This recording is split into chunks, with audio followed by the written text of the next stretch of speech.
তুই অনেক হয়েছে। কথা কথা বিয়ের খোঁটা দিতে কখনই হয় না। বিয়ের খোঁটার যন্ত্রণা যে হোক বাবা সয় না। আমার চোখের পানি বের করে একটু ভালো করলি না।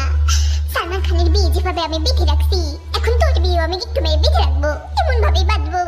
বিয়ে তো দূরের কথা, মেয়েও পটাতে পারবি না। মাইয়া পটামো তা আবার আমি? সারা মাইয়া পটানোর জিনিসপত্র তো আমি কখনো ফেরাবো না। আমার বডি আর আমার অ্যাপস থেকে মাইয়া অটোমেটিক পড়তে চাইতো। এক সেকেন্ড, আপনি কি কোনোভাবে নিজের রূপ নিয়ে বড়াই করে যাচ্ছেন? আপনার কি ধারণা ভালো বড় জিনিস কি শুধু আপনার কাছেই আছে? আমি একবার নিজের জিনিস দেখলে আপনি কি আমার সাথে টিকতে পারবেন? আমার ঝিঙ্গা ভর্তার সামনে নিজের পটল ভর্তাকে নিয়ে জিততে পারবেন? বলুন কই সত্যি কই কথা আমার কি রে সারা?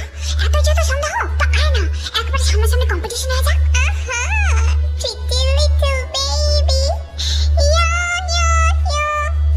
মেয়ে বাচ্চা দেখছি, তোমার মতো দেখিনি। দুটা ছেলেকে নিয়ে এরকম আজেবাজে কমেন্ট করতে তোমার লজ্জা লাগে না? হেই নারী, লজ্জা শরমের কথা তুমি কেনই বা বলে যাও?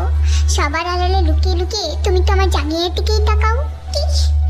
যত বড় ফুটাকা তত বড় কথা। এমন তো ভুল কিছু বলেনি, আমি নিজে চোখে দেখছি।